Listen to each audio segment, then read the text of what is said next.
é um jogo. Sim. Né? Você tem a ideia, começa a escrever o livro, aí começa a fazer a ilustração, um vai modificando o outro.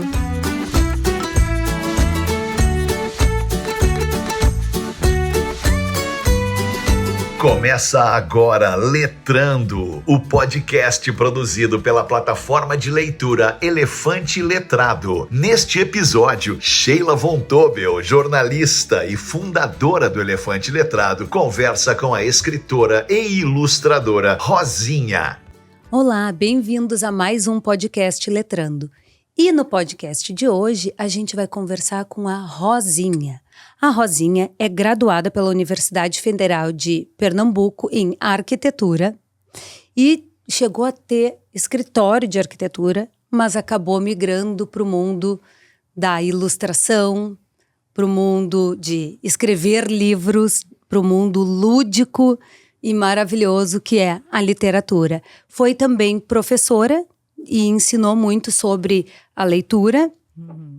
E ela tem uma escola que se chama Usina de Imagens, que já fez diversas coleções com o Elefante Letrado, tem pessoas maravilhosas trabalhando lá, e a Rosinha está em Porto Alegre para a Feira do Livro, e hoje veio conversar conosco aqui no Elefante Letrado. Rosinha, muito, muito obrigada pela tua presença aqui hoje. Obrigada também, Sheila, é um prazer estar aqui.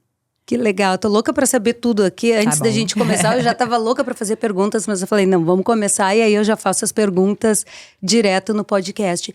Me conta como é que foi essa migração de fazer arquitetura e de repente se virar para o mundo da literatura. Como é que essas coisas se conectam? Acho que desde que eu era estudante tinha uma coisa ali, eu ia nas livrarias, né? Em vez de eu ir para as estantes de arquitetura, eu ia para livro para criança e ficava ali olhando, né? E ficava apaixonada, ia lá em arquitetura, pegava um livro e vinha aqui, pegava vários livros. Mas aí é isso, eu entrei, me formei. Chegou a trabalhar como arquiteta? Muito tempo, trabalhei com grandes escritórios. Ah, que legal. Em Pernambuco? Em Pernambuco, no Recife. Uhum. Aí chegou um momento que eu tive uma sócia, a gente tinha cliente, projeto, tudo. Uhum. Agora, eu adorava fazer os projetos, eu adorava. Uhum. Mas eu detestava ir em prefeitura, lidar com cliente, lidar com... Essa é a parte da venda. E lidar com o pessoal de obra também, né? Eu tinha muita dificuldade. E aí, fui cada vez mais me apaixonando pelo livro para criança, para a infância. Fiz um curso com um psicólogo que tinha lá no Recife, que tem, né? Ele ainda está lá, que ele cuidava, ele tratava os clientes dele, né? Que eram crianças com literatura infantil. Então, eu fiz um curso assim ali, meio incentivo e intensivo, e aí eu peguei toda a biblioteca dele e ia lendo, eu levava e trazia, e aí surgiu o desejo de também fazer. Né? E a tua primeira obra foi escrever um livro ou ilustrar um livro? Foi ilustrar. Na realidade, foi assim. Eu tenho 3 filhos que são quase trigêmeos, porque... Foi muito pertinho um do outro. 2 anos e 10 meses eu tive os 3. Então, muito pertinho. Muito pertinho. E eles cantavam as músicas, essas versões novas. Agora a gente já conhece, mas na época não. Mas essas versões novas das cantigas de roda, que eu não sabia. Então, você imagina 3... me pedindo, chorando, me pedindo para eu cantar as músicas que eu não sabia. Aí eu fui na escola, pedi que as professoras escrevessem para mim. Fiz uma imagem para cada um e minha intenção era entregar na escola, para a escola copiar e dar para as outras mães que eu imaginava que estavam na mesma situação que eu. Aí uma amiga minha, que já tinha publicado um livro lá, pela editora, que chama Editora Bagaço, que é uma editora que tem lá no Recife. Viu e levou lá. E eles toparam... Publicar. E aí teve lançamento. Eu coloquei a pauta de flauta, né, também. Né? Então, a gente teve direito a lançamento, a festa e tudo. E aquilo, eu digo, nossa... né? Fiquei muito, muito feliz. Sim. De ter feito, de estar, né? De ver o livro pronto. Aquilo me encantou. Foi a primeira inspiração para daí continuar. Foi. E hoje... Bom, tá. Pode continuar. Aí, nesse momento, a gente veio para São Paulo para a Bienal. Eu e essa amiga. Quando eu entrei, Sheila, na Bienal, sabe o sentimento de dizer, esse é meu lugar? Sim. Esse sentimento aqui que eu de pertencimento que eu nunca tinha tido em arquitetura. Que legal. E aí, a partir daí, eu comecei a ir atrás. Sim. E aí, como é que foi esse período? Tu foi professora por 10 anos de ensino da leitura? Ou como é que foi esse... Não. É isso? Ou professora em escola? Não. Eu trabalhava foi muito difícil para mim entrar no mercado, né, no Sul-Sudeste, porque como eu sou do Nordeste, na época a gente não tinha uma internet tão incrível que hoje você manda tudo, né? Você manda o livro pronto. Antes não era por telefone, então era tudo mais difícil trabalhar com pessoas de fora desse eixo. Ah, sim. Né? Então, eu vinha para a Bienal, apresentava, mas aí quando sabiam que eu era de lá, ficavam assim, sabe, jamais... E aí eu passei muito tempo tentando entrar. Nesse tempo, eu passei também a fazer parte de uma ONG lá em Recife, que chama o Centro Luiz Freire, que trabalhavam com formação leitora. Né? Então, entendi. Aí eu passei a trabalhar com formação leitora lá e depois trabalhei na Prefeitura do Recife. Eu dava aula todo mês, uma aula por mês, a gente fazia um projeto anual. E aí a mim cabia a literatura infantil. E como é que era esse curso de formação de leitores? Então, a Prefeitura tinha um programa chamado Manuel Bandeira, tem aí até hoje. E o pessoal que estava lá na época era muito bom. Então, eles fizeram... eram vários cursos que as professoras faziam. Era obrigatório. Mas elas recebiam para fazer o curso e tinham um substituto em sala. Então, elas tinham que todo mês ir para esse curso. A gente fazia uma programação anual e, no final... elas precisavam apresentar um produto, né? Um projeto. E também eu trabalhava com elas e elas passavam o mês trabalhando aquilo que eu trabalhei com elas, trabalhando com as crianças. Entendi. Sabe? Entendi. E aí, no final, eles apresentavam esse relatório de como foi o aprendizado dela e como foi passar esse aprendizado para as crianças no cotidiano da escola. Sim. Né? E a turma minha era de pré-escola. Sim. Então, era uma delícia. E era uma delícia ouvir elas falando, né? De como as crianças estavam recebendo. Sim, trazer esse retorno. Isso. E voltando um pouco ali para a Bienal. Então, tu foi na Bienal, sentiu que aquele ali era o teu lugar, que esse era o teu mundo, muito mais do que a arquitetura. Sim. E aí, a partir daí, tu começou a escrever mais ou ilustrar? Não, eu comecei a estudar mais. A estudar mais, tá. Eu fiz uma pós-graduação de literatura infantil. Tá. E eu tive a sorte de ter um professor japonês que resolveu morar no Recife. E aí eu aprendi com ele aquarela, aprendi figura humana, aprendi um pouco de arte contemporânea. Sim, e para quem já é arquiteto, que já tem toda a habilidade do desenho, até porque não tão antigamente assim, mas se desenhava muito na mão. Hoje a arquitetura faz muito mais em computador, né? Tem muito mais programas. E eu não sei fazer. No computador. Não sei fazer no computador. Às vezes eu faço um projetinho assim para um amigo, alguma coisa, tudo na mão. Tudo na mão. Fazer no computador. O meu padrasto é também arquiteto e ele faz até hoje tudo na mão. Depois ele passa para alguém passar para o computador, mas ele faz tudo na mão também. Não, e pra gente, na minha época, o desenho era uma coisa importante. No escritório que eu morava, a gente fazia um concurso da prancha, a Miss Prancha. A prancha mais bonita, mais bem desenhada do mês, ganhava um chocolate. Que o desenho sempre foi forte. E dos livros... tu já, entre escrever e ilustrar, são 110, é isso? Tô com a informação mais, certa, um pouco mais. Acho que... E o que tu prefere, ilustrar ou escrever? Eu gosto de fazer os dois juntos. Os dois? Fazer o livro todo. Fazer o livro todo. Fazer o livro autoral, né? É muito bom, porque é um jogo. Ali, sim. Né? Você tem a ideia, começa a escrever o livro, aí começa a fazer a ilustração, um vai modificando o outro. É um quebra-cabeça. E qual desses mais te marcou? Tem algum que... Eu acho que que mais te roubou o coração? Acho que o Mato Cecília.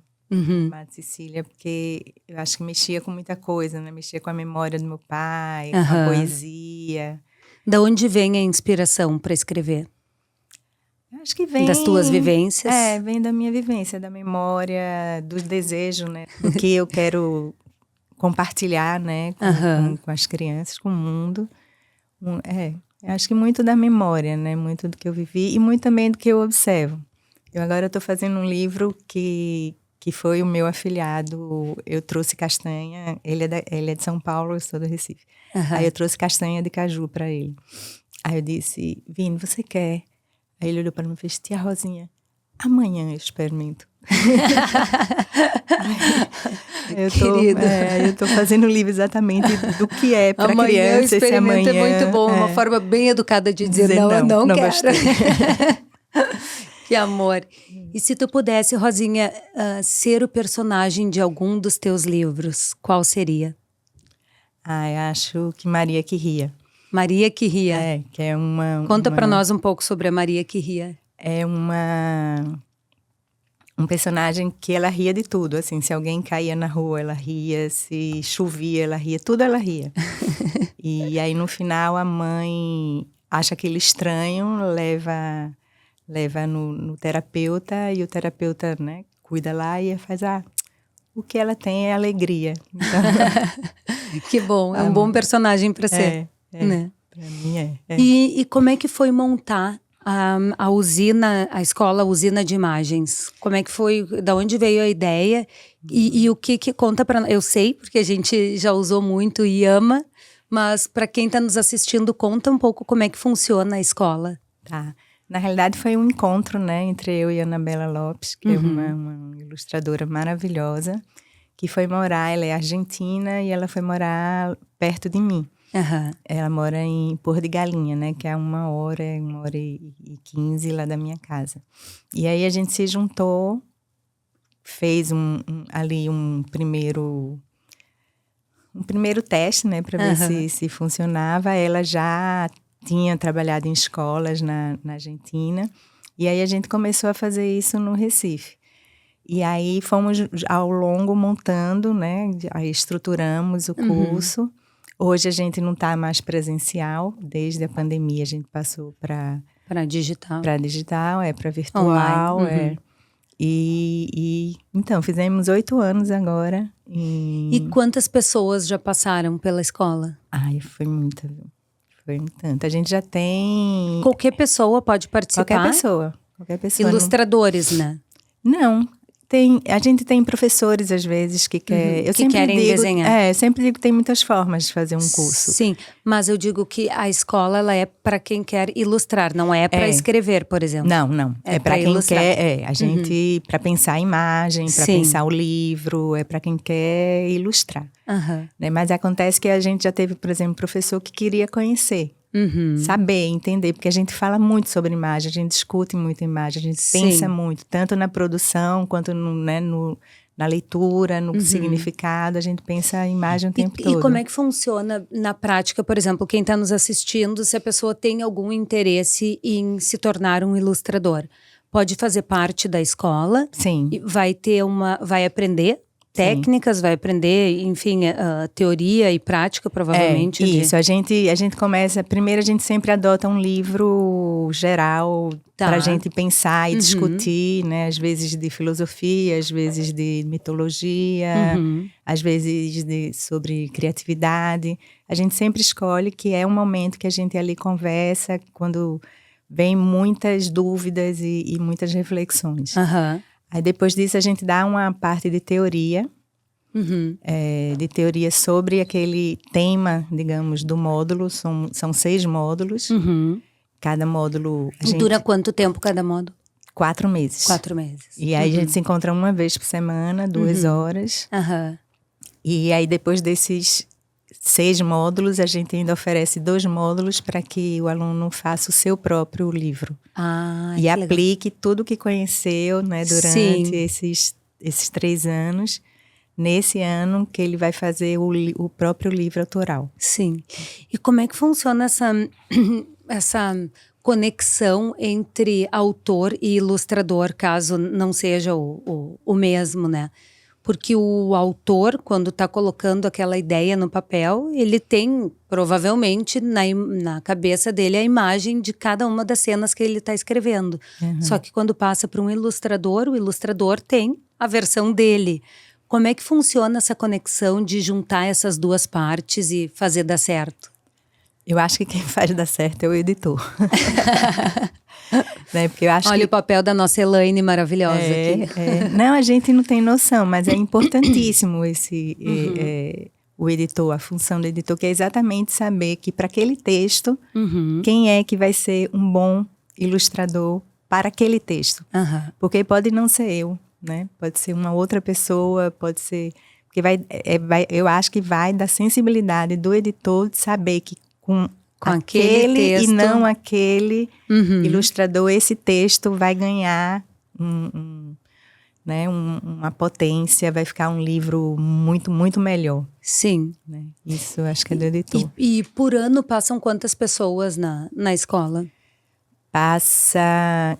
Em cada módulo passa em torno... Depende um pouco de quantos módulos a gente abre. Às vezes a gente abre 2 módulos, às vezes 3 módulos. Ao mesmo tempo? Ao mesmo tempo. Entendi. Ao mesmo tempo. E aí, a gente abre uma turma para 20. Aí, às vezes, chega a 20, às vezes fica ali em 15, 12. Sim. Depende do ano. Que legal. É bom a gente falar isso, porque se alguém está nos assistindo e tiver interesse, pode procurar vocês. Qual é o site de vocês, Rosinha? Vamos colocar aqui. Tem Usina de Imagens, é o site, mas o que a gente mais movimenta ali é o Instagram. É o Instagram. Qual é o Instagram de vocês? É usina.de.imagens. Rosinha, e me conta como é que é a tua relação com os ilustradores. Porque tu é ilustradora, tu é arquiteta, ilustradora, autora, mas tu também tem toda essa parte de ensinar, né? Como é que é a tua relação para ver uma coisa que de repente tu entende que aquilo ali não tá legal, só que é o trabalho de uma outra pessoa. Como é que tu lida com essa questão sensível da ilustração e de poder dar dos teus alunos, e de poder dar um feedback verdadeiro com a experiência que tu tem? Bom, então, logo no começo, é a primeira coisa que a gente conversa, né, na primeira aula, para dizer, então, não levem para o pessoal. Sim. Né? Porque a gente, como é que se dá o aprendizado, na realidade? Toda semana a gente passa algum exercício para eles, e eles trazem e todos analisam juntos. Né? Inclusive eles, porque a gente acredita que só eles verbalizando é que eles vão poder raciocinar sobre a imagem. Né? Então, a gente analisa todos os trabalhos e aí eu chamo, por exemplo, chamo alguém para ela analisar e aí para outra pessoa analisar e depois eu analiso. Né? Porque... e a gente pede sinceridade mesmo, porque não adianta ficar dizendo, tá tão bonitinho. Isso não ajuda em nada. Sim. Né? A gente fala mesmo, a gente, em cima da teoria que a gente viu, a gente tenta mostrar para eles que se ele se aproximou desse caminho ou não. Né? E como é que ele pode... E a gente incentiva muito a eles a arriscarem. Né? Porque a gente diz, olha, aqui na escola que vocês podem arriscar, vão ao máximo. Estão aqui para isso. Estamos aqui, se vocês se passarem, a gente puxa. Né? Mas o importante é que eles tentem, que eles se joguem, que eles realmente arrisquem. Sim. Para poder eles saírem da mesmice, né? Para eles saírem do que já é muito estereotipado. Sim. Né? Isso a gente tem muita preocupação deles criarem um vocabulário próprio, uma identidade própria, uma autoria. Né? Que é que a gente busca, é que eles sejam ilustradores autores. Sim. Né? Que eles têm um discurso visual. Sim. Né? Então é isso que a gente... Que não façam mais do mesmo, que tragam a sua essência, mas dentro de uma técnica que seja bacana. Dentro de um raciocínio, né? De um raciocínio teórico. Rosinha, tu acha que isso... qualquer pessoa pode ilustrar ou tu acha que isso é um dom que a pessoa tem? Não, eu acho que qualquer pessoa pode ilustrar. Claro que quem tem o dom fica ainda melhor. Eu acho que tem o desejo. Né? Claro, tem gente que não tem habilidade nenhuma. Mas para desenhar, mas pode ter uma grande habilidade para contar uma história. Sim. E aí a ilustração nisso é o mínimo. Sim. O importante é você saber contar uma boa história. E aí você vai usar ali os elementos, a gente vê tanto livro maravilhoso que não precisa ter um virtuosismo na imagem, mas precisa ter uma comunicação eficiente, né? Eficaz. Sim. De mostrar, de contar aquela história. E como é que vocês tratam a questão do livro físico, livro digital? Como é que é hoje? O livro digital hoje está muito mais em alta do que já esteve, né? Principalmente com a pandemia, a gente viu o quanto o livro digital ajudou. Nós aqui no Elefante Letrado, a gente sempre fala que o livro digital jamais vai substituir o físico. A gente se coloca como um complemento do livro físico. Na tua experiência, como é que tem sido? Vocês têm feito mais livros digitais, mais livros físicos, as duas coisas? Não, a gente faz mais físico ainda. Mais físico? Digital a gente faz para vocês. Mas obrigada. A gente faz mais físico, que essa é mais a minha realidade, a realidade de Anabela, né? E a gente precisa passar esse conhecimento para os meninos, né? De lidar com tudo, do tamanho do papel para ser um livro econômico, a como você vai né, pensar esse projeto gráfico. Sim. Né? E ilustração digital? Vocês trabalham, é uma coisa hoje reconhecida e bacana, ou os ilustradores preferem ainda muito mais desenhar na mão? Na realidade né? Já é uma coisa bem... eu agora vim pro Traçando Histórias, assim, boa parte ali é ilustração digital. E eu acho tudo bem, eu acho que é um instrumento...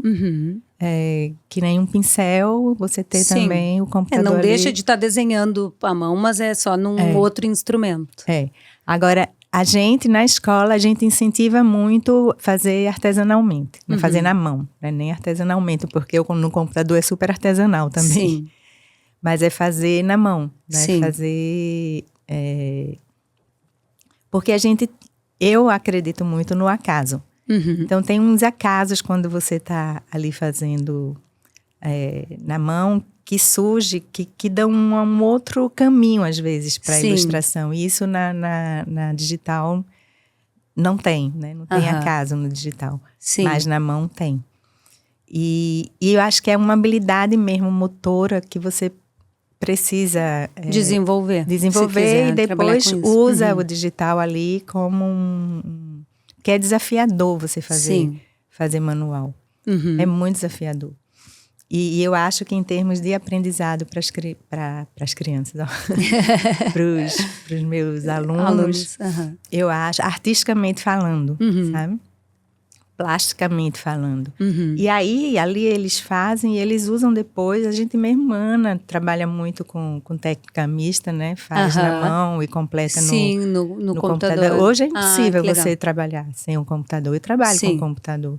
Muito para compor. Eu gosto de compor no computador. Porque eu faço o desenho, coloco ali no Photoshop e vou vai compondo. Ajustando. E vou compondo, aumento, né? Penso ali onde é que pode ter mais peso, menos peso, e isso facilita demais. Sim. Depois eu imprimo, copio e faço na mão. Sim.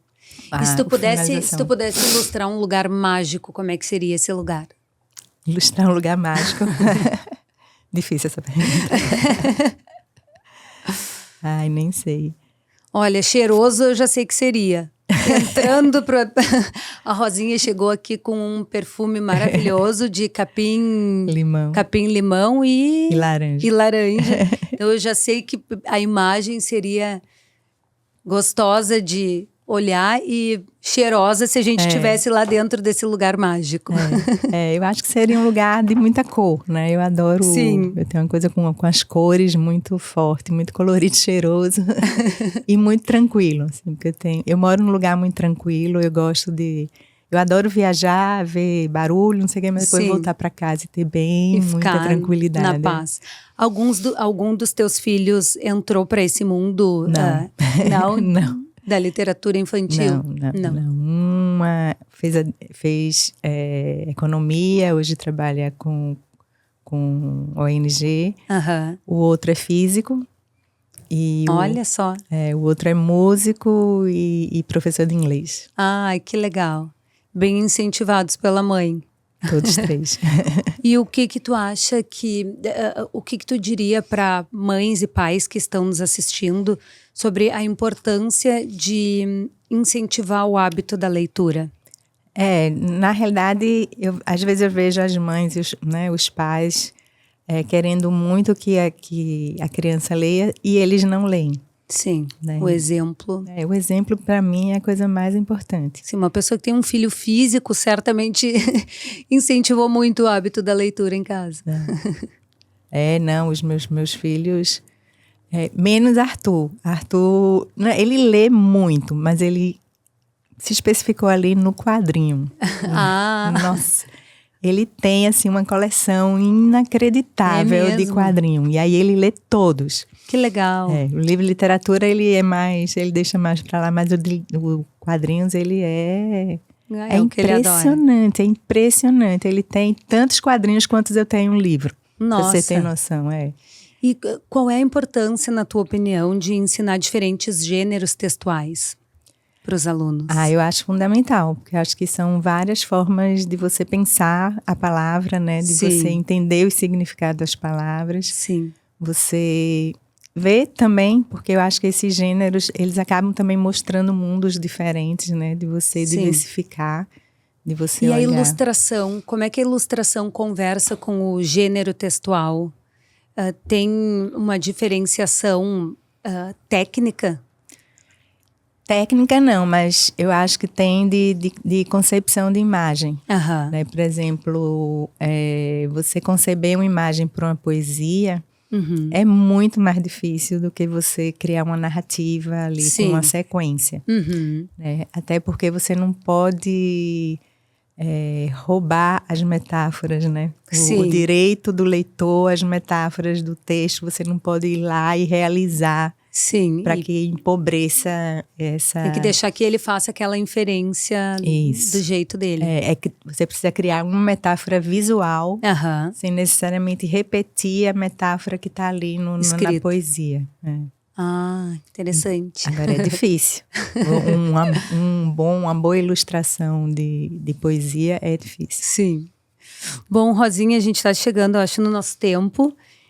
Eu quero muito te agradecer por ter vindo aqui falar conosco. Não sei se tu quer deixar alguma mensagem, se tu quer contar mais alguma coisa para nós, contar de algum livro. Enfim, a gente tem mais uns 5 minutos, eu acho, né? Não, só convidar todo mundo para ir ver ali a Atração de Histórias, né? Quem for daqui. Para ir na Feira do Livro. Na Feira do Livro, isso. Ler bastante e criar esse... Porque eu acho que o livro, ele tem um poder muito grande entre os pais e os filhos, é de criar vínculo, né? Se desde criança você lê para essa criança, bebê, né? Eu tenho feito muito livro para bebê. Eu adoro livro para bebê. Para bebê. Bebê desde a barriguinha. Que amor! E aí, se você já, desde bebê, você tem essa relação, né, com o livro, você traz o livro... Né, como um objeto importante para que faça parte já da vida. Que faça parte do dia a dia, né? Que é né, você já apresenta esse objeto cultural, né, para a criança e já leia com a criança. E eu acho que isso vai criando um vínculo entre os pais e os filhos, que é uma grande oportunidade que eu acho que os pais não podem deixar passar. Sim. Né? E aí... por muito tempo, ser esse mediador até que eles, né, se tornem consiga caminhar sozinho. Caminhar sozinho. Eu acho que isso é uma verdadeira herança. Para mim, isso é a herança que você pode deixar para o seu filho. Sim. Essa ligação E com os livros. da onde está vindo a inspiração para escrever para bebês? Bom, eu sempre gostei muito de ilustrar para essa criança menor. Né? Sempre foi ali o meu público, porque eu sempre gostei muito dessa idade pequena. E para o bebê é muito... Eu observo muito o que é desse cotidiano do bebê, né? Do que é essa... O que da poesia popular, né, que eu adoro, né, essa conexão da poesia popular com a criança, né, as cantigas, os trava-línguas, que isso é muito importante para a criança, que é a porta de entrada da criança para a leitura, é a poesia popular. Né, ela ter contato com esse acervo, né, humano, que né, não tem nem data, a gente não consegue nem... Verdade. Né? Das cantigas de Niná, cantiga de roda, todo esse acervo que é de uma riqueza poética, de uma riqueza simbólica, é super importante. Então, são duas coisas que eu adoro, a poesia popular e fazer livro para bebê. Eu acho que eu só juntei essas querências, esses... Sim, e aí a inspiração brota. Que legal. Então tá bom, Rosinha, muito obrigada. Foi um prazer te receber aqui, muito legal te ouvir, aprender contigo e saber um pouco mais da tua história. E nós aqui do Elefante Letrado somos muito fãs de todos vocês, do trabalho da tua equipe, dos teus alunos, que muitos já nos ajudaram. Nós temos ilustrações lindas na plataforma, feitas por vocês. Então, muito obrigada pelo teu trabalho. Obrigada por existir. Obrigada também, Sheila. Obrigada. Obrigada pelo Elefante, que pra gente é super importante. Que para eles, a maioria é o primeiro livro, né, que fazem. Sim. E é um livro assistido, né, porque a gente tá ali, a gente olha toda semana a produção deles. Eles se sentem mais seguros e eles ficam felicíssimos. Pra gente pedagogicamente é super importante. Sim, é uma boa combinação. É perfeito. Que bom. E para você que nos assistiu, se puder curtir, comentar, compartilhar, a gente agradece. Até a próxima. Este foi mais um Letrando, o podcast do Elefante Letrado, com a apresentação de Sheila Von Tobel.